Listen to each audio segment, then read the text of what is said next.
Hey there, Lesego M here, Backroom Convos. Welcome yet again to another beautiful segment of Backroom Convos with Lesego M. Today we have a very special guest by the name of Mpho Ndwambi.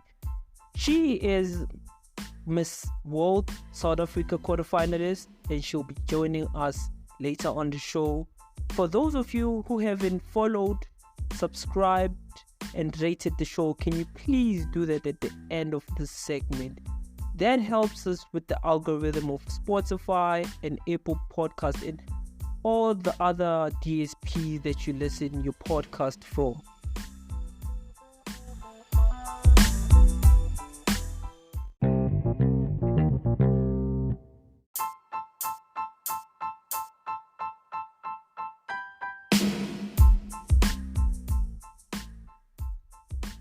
For those of you who missed it, we were having all promos during the week saying that we'll be having the Miss World finalist, Miss World South Africa finalist rather, Mpho Ndwambi. So now we do have Mpho Ndwambi joining us on the show. So for some people who don't know who Mpho Ndwambi is, so we'll just briefly ask Mpho to kindly tell us who she is and what she does, because I do know that Mpho Ndwambi is a mental health activist outside of the Miss World South Africa.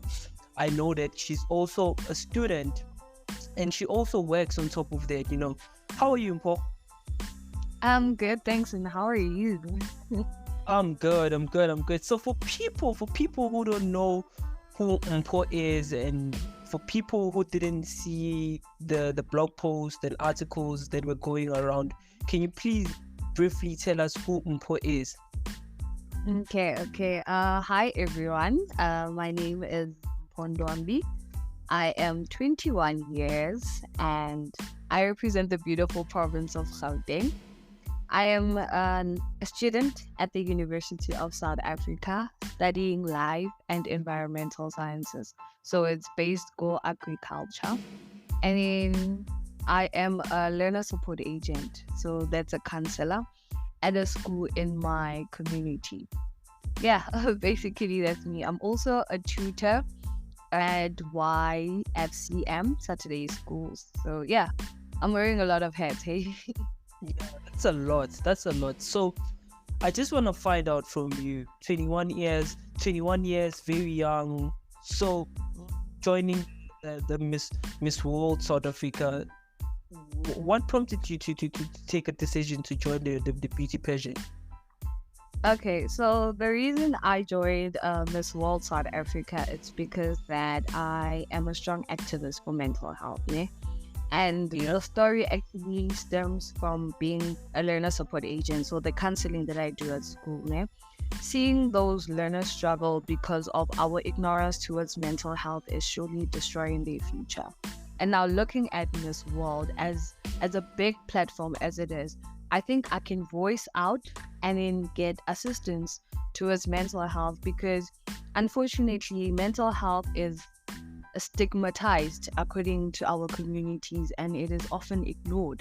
But with the help of a big platform like Miss World, then I think people can actually hear what we have to say and really help these learners. Okay, I hear you. So like, what do you intend to achieve with the mental health movement? Okay. So as someone who works as a counselor in my community, I've seen firsthand the devastating impact that mental health and suicide can have on an individual, families, even communities. So according to also the South African Depression and Anxiety Group, approximately 1 in 6 South Africans suffer from suicide and anxiety and depression. So as Mpho Ndwambi, my healing journey is what actually drives me to make a difference in the lives of others.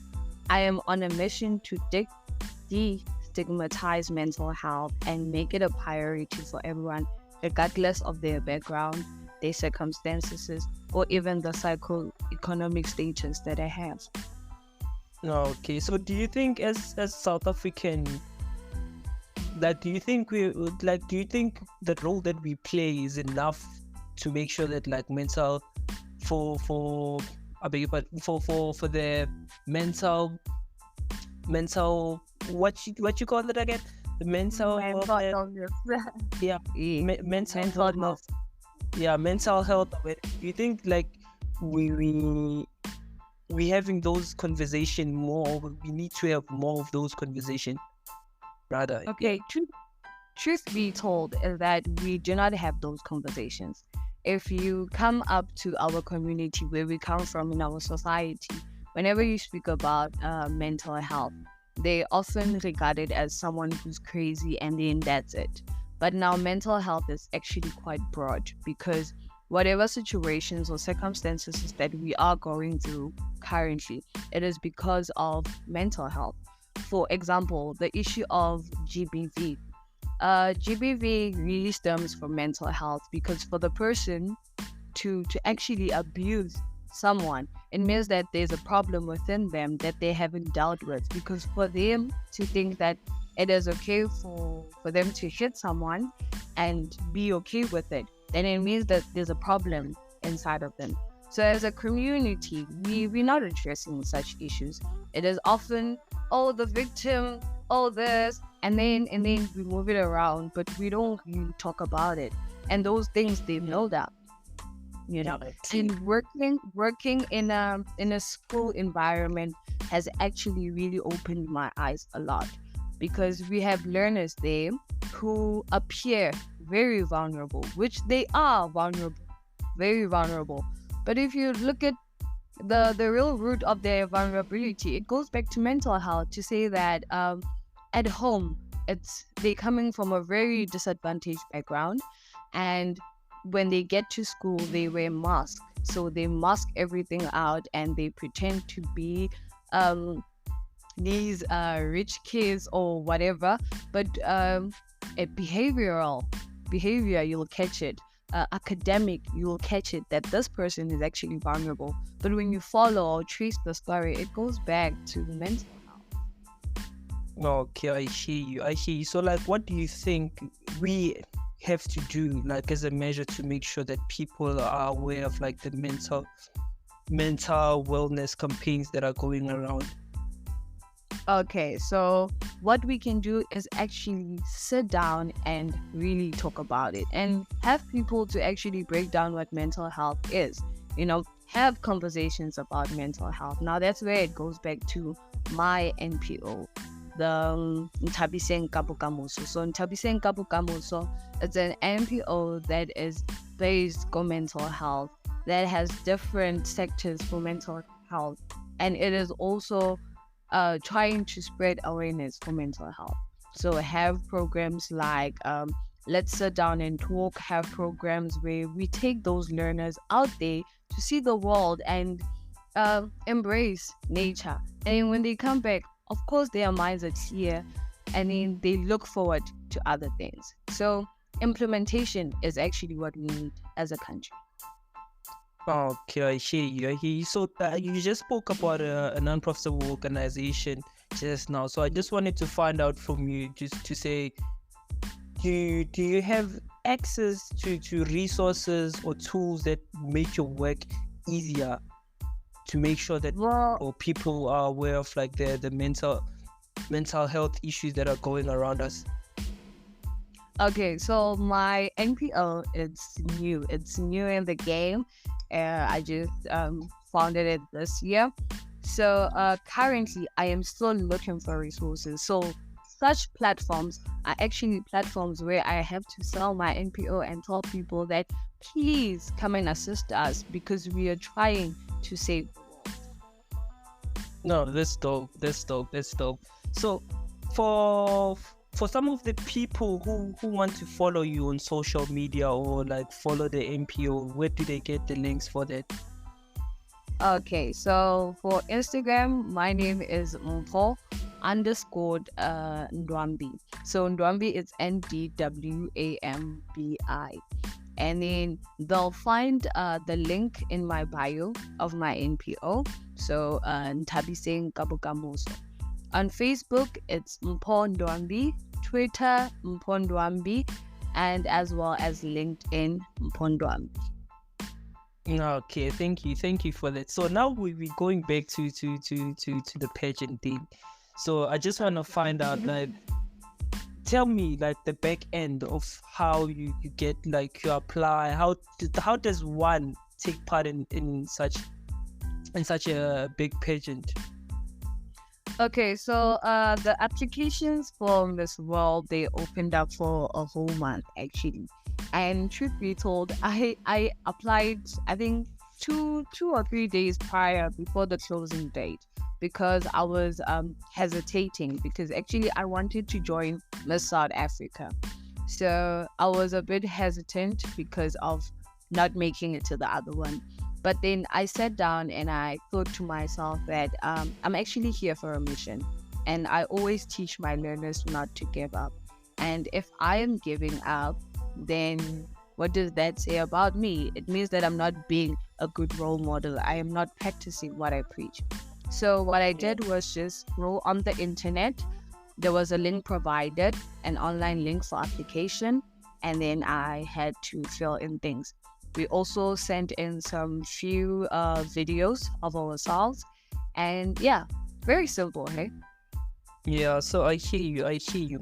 So you said you did, like, participate again in the Miss SA beauty pageant. Yeah, I applied. You applied, so you were not selected to be a part of. Yes, I was not. Oh no. Yeah. So no. Yeah. So for people who are listening to you, because I took a look at the list of the quarter-finalists, and I saw that there's a lot of you on that list. So what is your USP, which is your unique selling proposition? My unique selling proposition is a pure Black African woman who is looking for spaces in leadership, and she is using her voice as her power. Oh, okay. So, like, what do you think of some of the people that you are nominated with to be a part in that? Okay, so what I believe is this, ne? Everyone is special and unique in their own way. So everyone who's there deserves to be there. But what actually sets each and every lady different from the next person is their story. So my story is what sets me different from the next lady. But all of us are deserving to be there. So it is in the power of our story that the reigning queen will be picked. But every woman who's there deserves to be there, because those are wonderful queens out there. So like, people, I understand that people have to vote for you. So can you please provide us with the... Okay, the procedure. So what happens is this. I'll send you my voting card for everyone to be posted, ne? But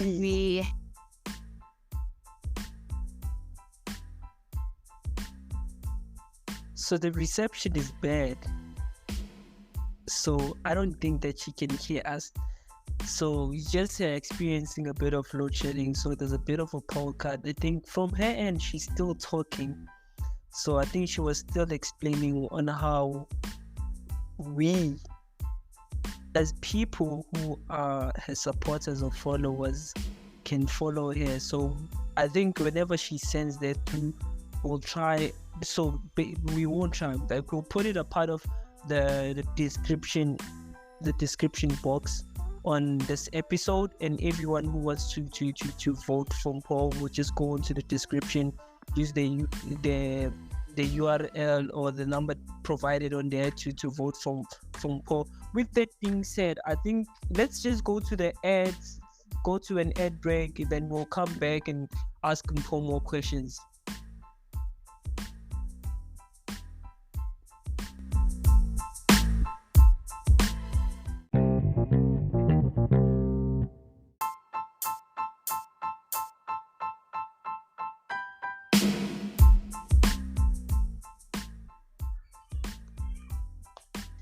So welcome back for everyone who just joined us. So today's guest is Miss World South Africa quarter-finalist by the name of Mpho Ndwambi. So Mpho, I would like us to go back a bit, so just to understand the family dynamic and how the support system is structured from your end. So are you comfortable with talking about that? About what in specific? So specifically the support system at home, the family. Oh, okay. Definitely.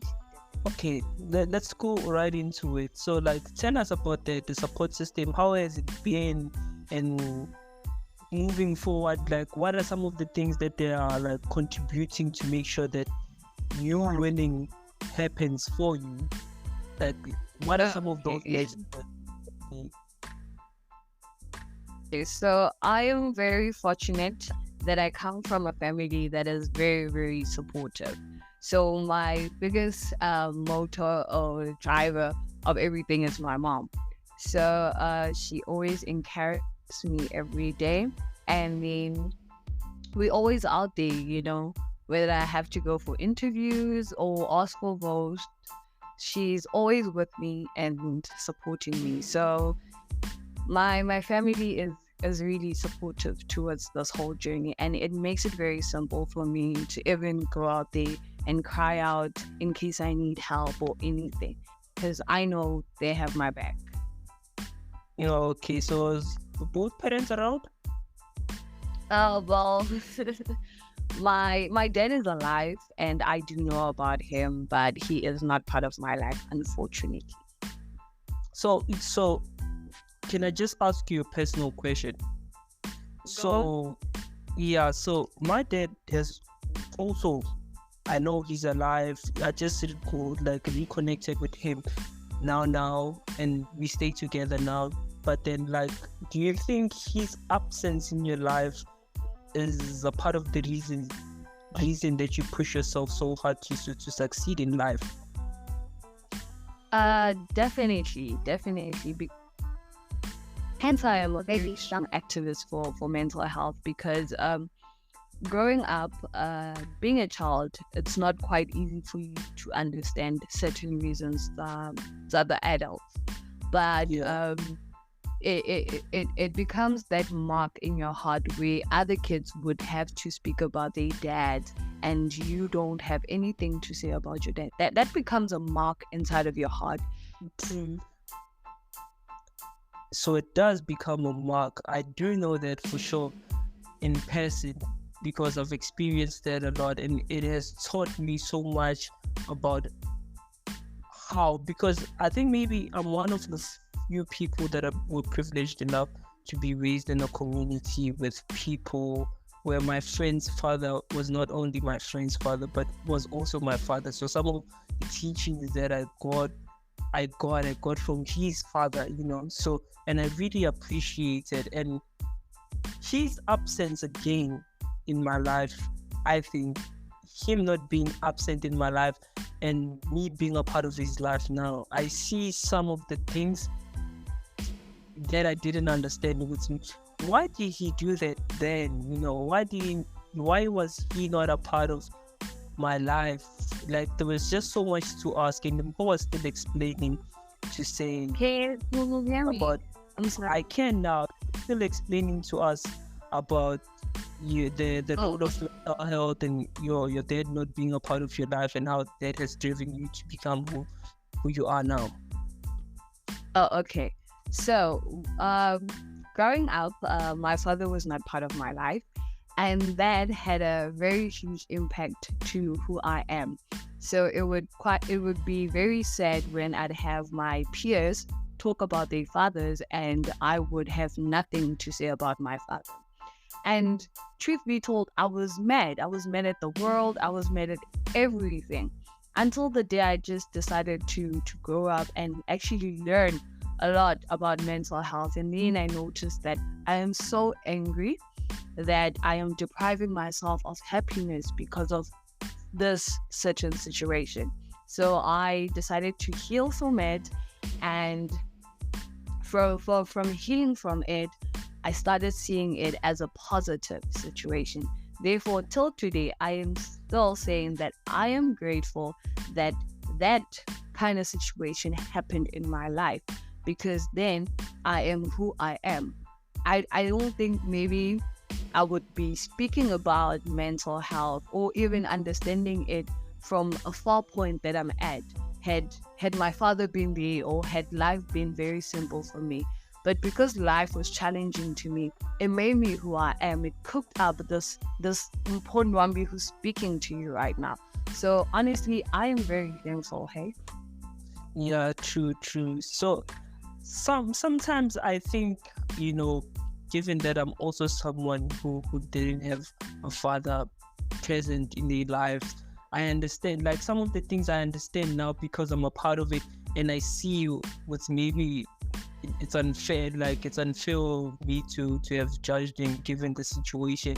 And a part of my healing process was just accepting, just accepting that he was not a part of it, of that part of my life. And but now he's here, and given that I've healed, and me being introduced to him and having to see and experience him, I get closure to say, well, some of the things that he couldn't do is because maybe he had pride, or he didn't have a job, or I understand now because I've given him an opportunity to I've given him an opportunity to become a part of my life.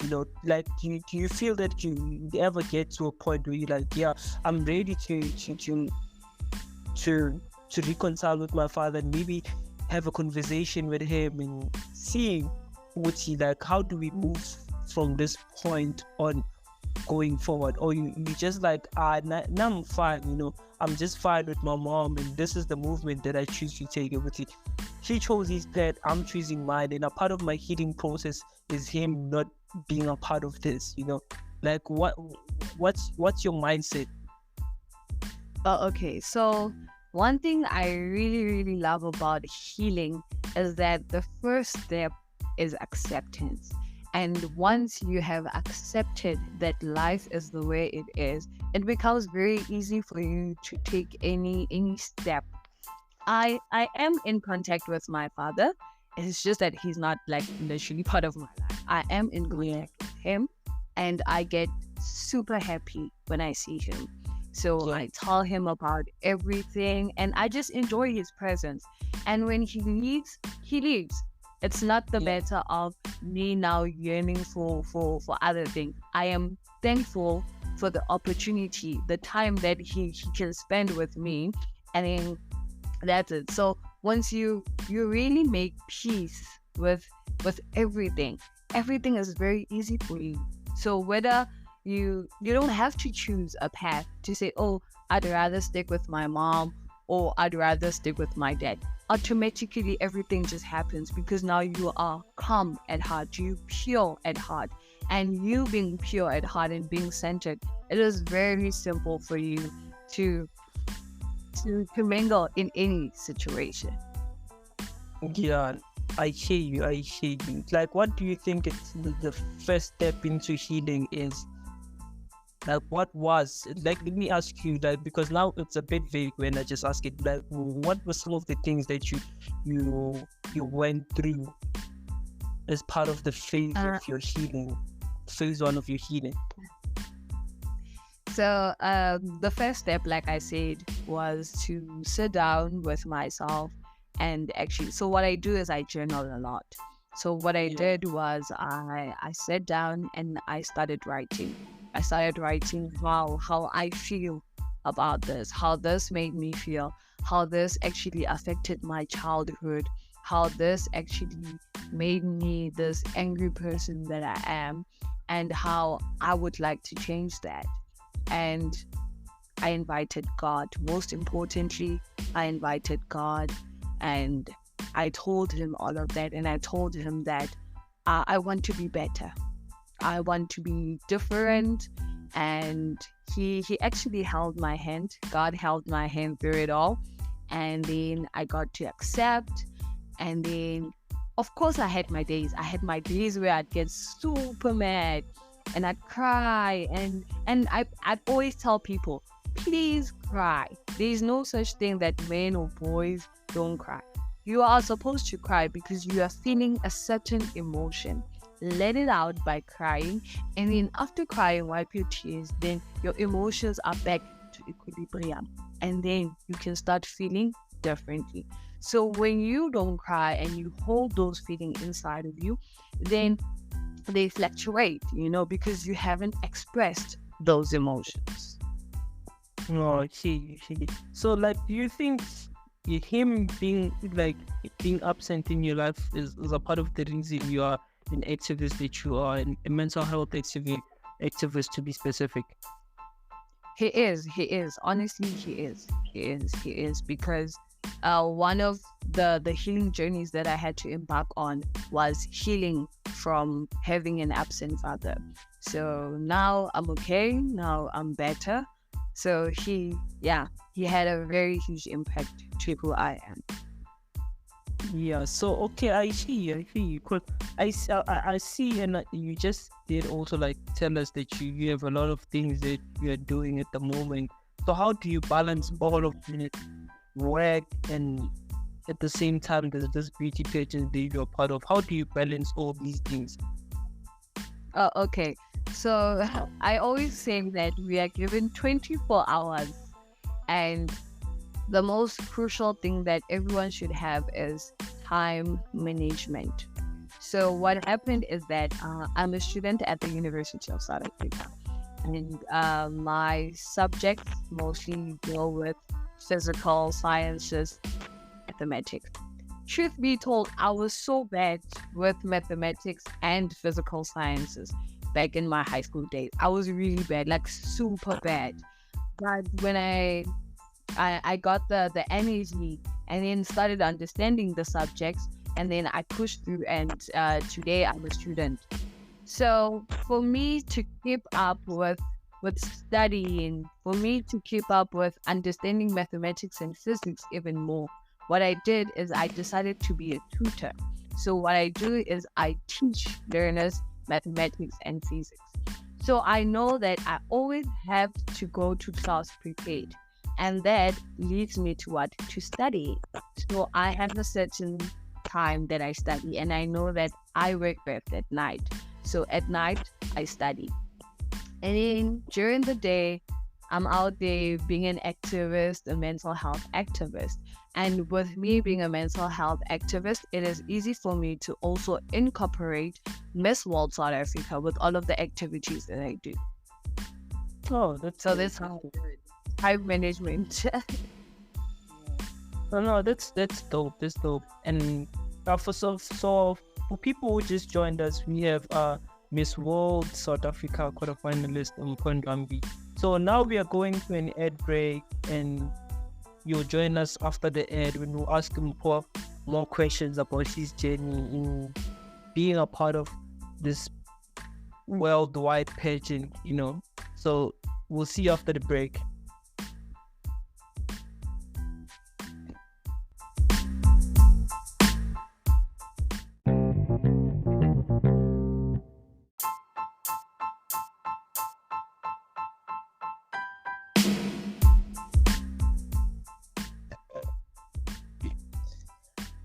Welcome back to Backroom Convos at Lesego M. So we have a very beautiful, well-spoken, our very own Miss World South Africa quarter-finalist Mpho Ndwambi. And we need to have those. We need to have those, man. We need to have those. Before the break, we were speaking about relationships. For people who just joined us, we were talking about relationships. So moving still in this the spheres of relationships and all of that. There was a movement that was going on. The movement, Indota Must, Monakiveni, and movement of women who saying like you gotta get your bag in independence, and there's women that were preaching that. Like, wonder what's your take in like all of this that's going. My take. Your take, like, looking at it and like, which is your side? Is it the independent must, or is it the independent woman? You must get your own thing, and whenever a man comes, you come with whatever. You don't need to rely on the man. Like, what's your take on that? Well, my take is, ladies, please be independent, okay? Trust me, there's nothing that feels good like waking up and eating your own money. There's nothing that sets your soul on fire like that. So now people should not also misinterpret the term being independent. We use the term when it favors us, but yet we don't use the term when it doesn't favor us. So for me, just work hard. To everyone out there, whether male or female, work hard and build something for yourself, and something that you can point in the next coming years to your grandkids or your children, and say that I've worked hard and I've managed to accomplish this in my lifetime, and therefore I also want you to work hard and accomplish whatever that you would wish. So whatever that you're accomplishing right now, you're not accomplishing it for you. Actually, now you're working for the generations to come, because now you need to inspire them.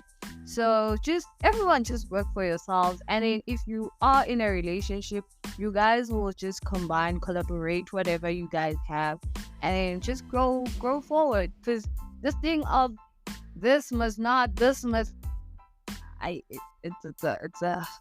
a bit complicated. Yeah. So. No, I hear you. What's your take? Can I just hear your input on feminism? What's your take on feminism? Feminism.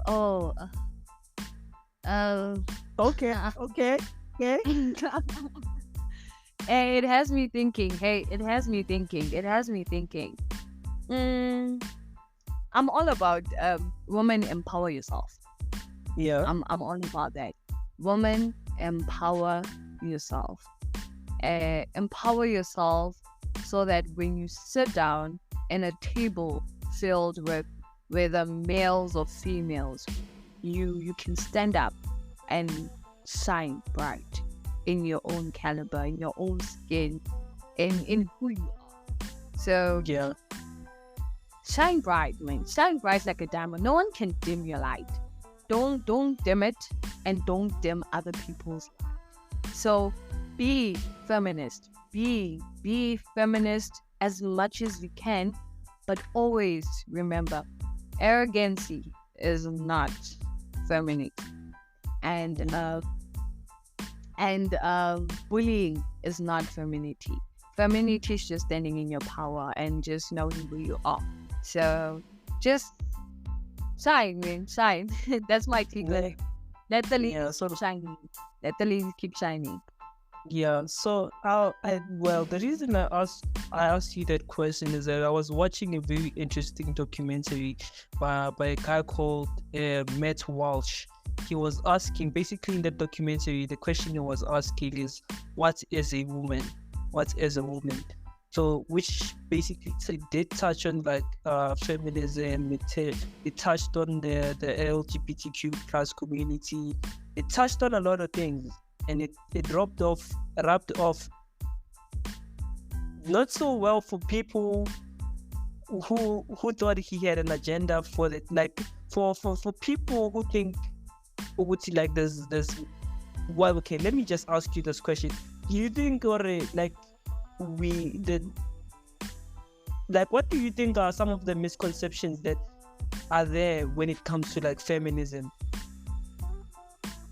Yeah, a lot. Hey, a lot. Yeah, a lot. In my statement, where you asked me that's what is my take on feminism, I mentioned something. I said that arrogance is not feminism, and dimming someone's light as well is not feminism. So we have Yeah. people who would portray feminism by bullying someone else or by having that arrogancy. And then when they try to reprimand them for that, they they feel like they've been stripped away their right of femininity. So yeah, that's where the problem is at actually, because Yes. we often misinterpret. Hence, I even also say that people would use the word "I'm independent" when it suits them, but when it doesn't favor them, they don't use it. They opt for something else. So now it is in the way that when as a feminine woman, what point are you trying to set on stage? What power are you trying to set? Because trust me, God made a woman to do all the things that a man can do, and God made a man to do all the things. That's it. No, thank you, thank you, thank you. For people who just joined us, we have Mpho Ndwambi, our very own Miss World South Africa quarter-finalist. So we've reached the end of the show, but I think this won't be the last time that we have Mpho on the show. You'll hear this voice, yeah, you'll hear this voice more often. We won't set the dates, but you keep on hearing her voice. Um, do you have any last words before we close it up? Okay, so my last words truth of the matter, mental health is to be able to celebrate yourself and to be able to give yourself credit. But we often depend on other people to confirm or validate us. But I say so because you are powerful, you are worthy, and you should always tap yourself at the back because you know the walks of the walk and you do the talks of the talk. So keep shining and stay awesome, South Africa. Thank you. And don't forget to follow me and vote for me. Yeah. Okay, yeah, please give us those. That was beautiful, by the way. That was beautiful. So for some people who want to follow you on social media, please give us those social handles. Okay, so at Instagram, it is Mpho_Ndwambi. At Facebook, Mpho Ndwambi. Twitter, Mpho Ndwambi. And LinkedIn, Mpho Ndwambi. Can I just spell my surname for you guys? It's Ndwambi. That's it. Nah, man, that's beautiful. That's beautiful. Because I was just looking at the stats of like people who were reading the articles. We had people from the US, we had people from Canada, we had people from, which is Mexico, we had people from Mauritius, Sri Lanka. Like those are like some of the countries that I remember from that. Because I just picked glimpse, like a local glimpse nyana, just to see what, like how the articles are doing, and I saw like some of, and but US was like highly ranking in that. So I was like, oh, that's shocking, given that like this is the last question. I'm sorry, we have to close it up, but this is the last question. Do you think we are supporting these pageants enough as opposed to like the other? Because I just told you about this, and we had more engagement from outside South Africa than we have at home. Like, how strange is that? Do you think we have like proper support? Honestly, the we lack platforms where we can sell out, because it is a local pageant. I would go to a local radio station and sell my radio station. It would be enough for me, and then I forget that I can approach other platforms, because people don't listen to only just that local radio station. They listen to other things. So I think to Asian queens, rather than complaining, guys, let's go out there, let's work, let's knock on the doors ourselves, let's sell our products, because trust me, women are doing magic out here. Women are coming with fire, and everyone should be ready, because Yeah, we on your necks. yeah, no, man. That's beautiful. It's the black girl magic, man. It's the black It's girl the magic. black girl magic. Yeah, so good. And I just want to say that I appreciate, having this conversation with you. And when we started, I was a bit nervous as to what I was supposed to ask, because like, there were questions that we were supposed to ask, but load shedding hit us, and now I just had to freestyle some of this. And I'd like to also apologize to you and some of the people who felt like there was not enough thought put in behind this, but there was, thought that was put behind this, but like, because of load shedding, and we had to freestyle the entire show. But I'm thankful to also the people who made sure, like, we get the name Mpho Ndwambi out there. The articles were amazing. Thank you to Israel for the articles, the producers, to you, to people who follow you. So we'll also again drop the URL, or where people need to go and vote in the distribution. Sorry for that. In the description, the English just escaped me. Yeah, we'll just so we'll just leave that in the description box below. So for anyone who wants to vote for Mpho Ndwambi. And yeah, for people who just joined, it's Mpho Ndwambi, our very own Miss World South Africa, man. We just got to an end, and we appreciate you. Don't forget to follow me on all socials. It's _MH on all social media platforms, and on Spotify you can get us by just simply searching Backroom Convos. Spotify, we are in Stitch, We are in iTunes, we are in Pandora, we have got iHeartRadio. Yeah, so for people in Australia, in Canada and the US, you can get us in those platforms. Other than that, we appreciate you. And please don't forget to follow, like, and rate the shows, because they help us so much. Man. Thank you for cheers. For having me. Thank you. Cheers. Cheers.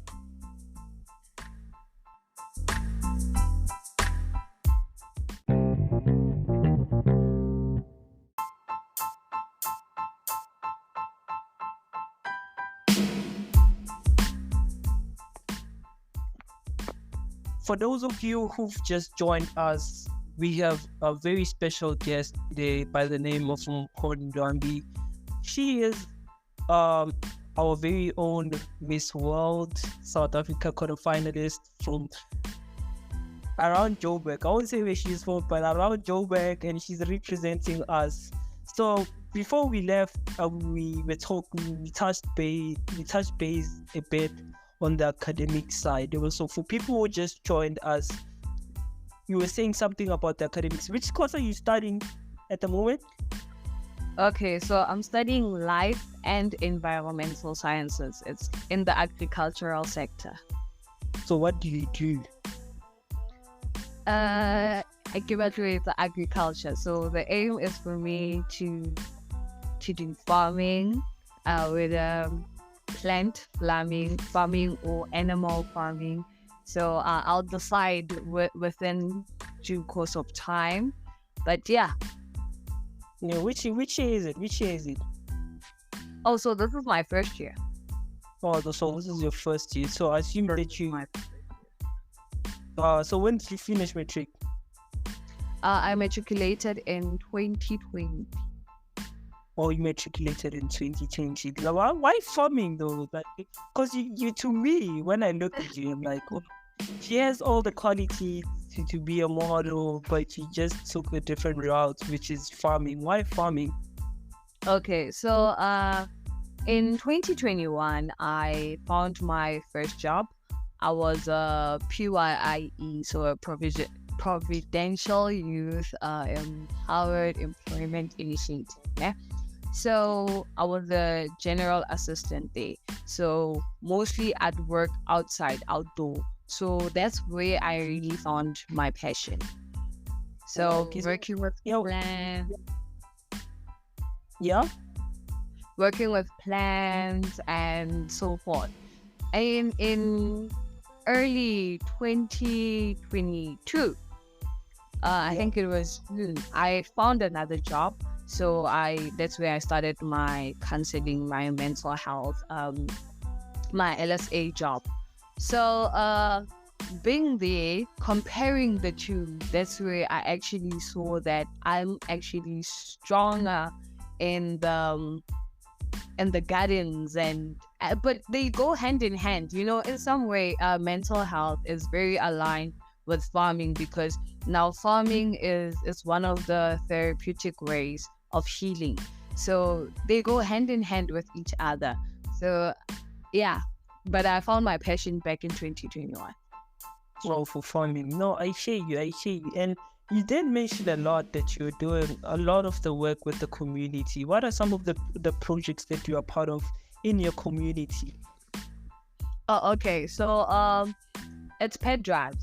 Pet drives is very personal to me, very, very personal, because I didn't get that. You said pet wives. yes, pet drives, What? pet drives.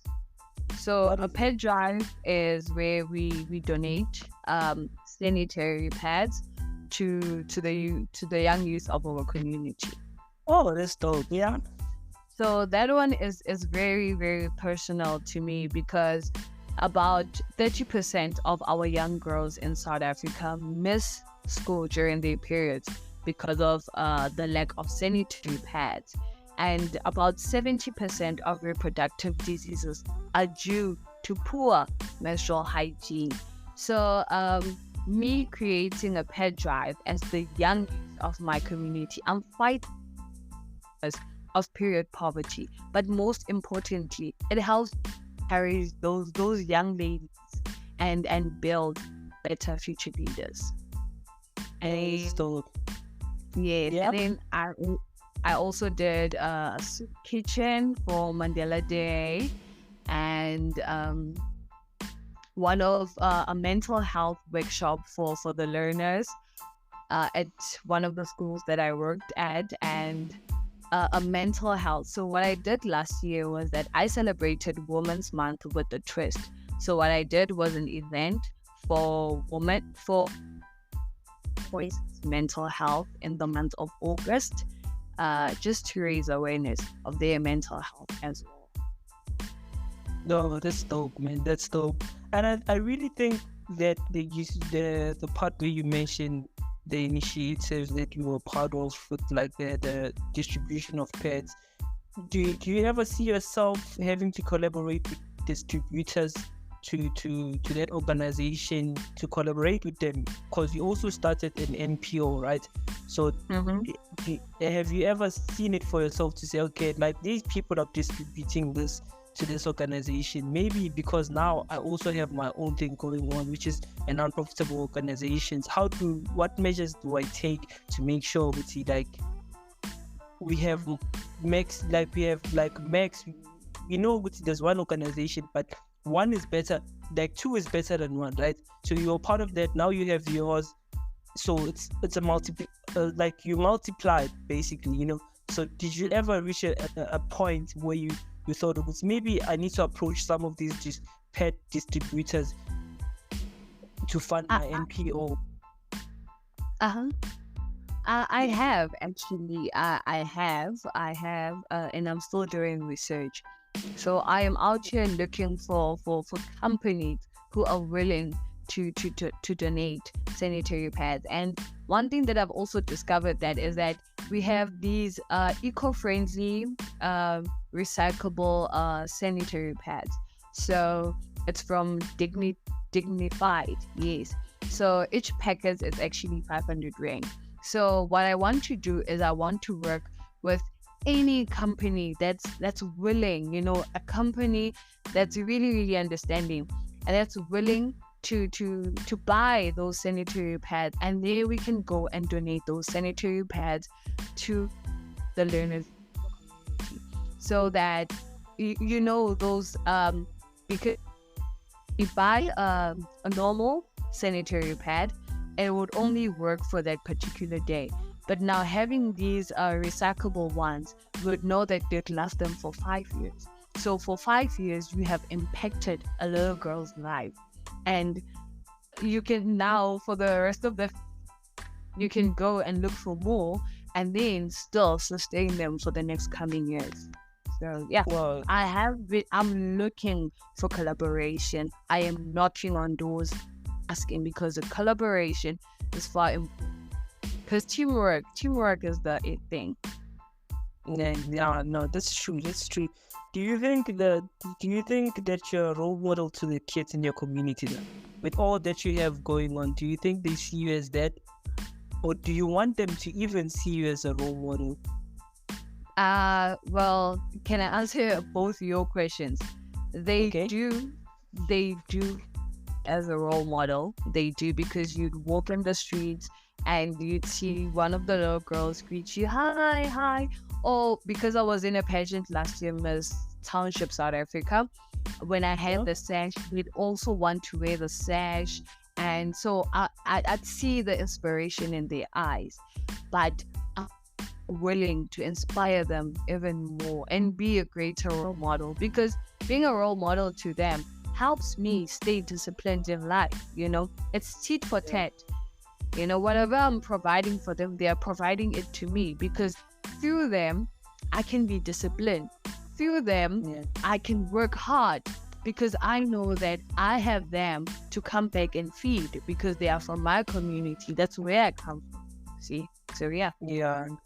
But no, I hear you. I hear you. So like you just mentioned that you're also a part of township pageant. So Yeah. how did that go? Oh, okay. So Miss Township, South Africa pageant. Yeah, I think the reception is very bad. And then I won a woman empowerment award. Yeah, I'm saying the reception is very bad. Can you please start afresh from what you were saying about the township? Yeah. Oh, okay. So I joined the pageant last year, Miss Township, South Africa. So I made it to the finalist, and then I won a woman empowerment award. To be honest, that was my first ever pageant in my whole life, and it impacted me 100%. Yeah, I have no words for it. It changed me. Yeah. I am who I am because of that. It taught me how to use my voice as my power. So big ups to that pageant. Yeah, that's dope. That's dope, man. So I just wanted to ask another question, you see, because I see like you're pushing and there's people that are in support of what you are doing, and like what are like the most, like what's the most you've ever had to face, and you're like, yo, I didn't think I was gonna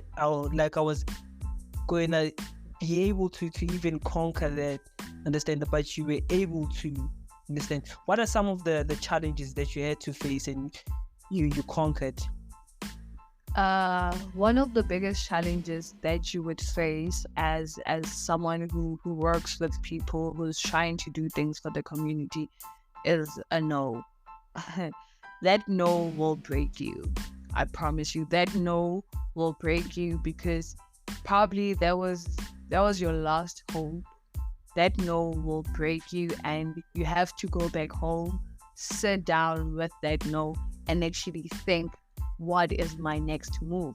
So you're getting a no, and yet you have to pick yourself up immediately and go look for something else, because now that no else, Yeah.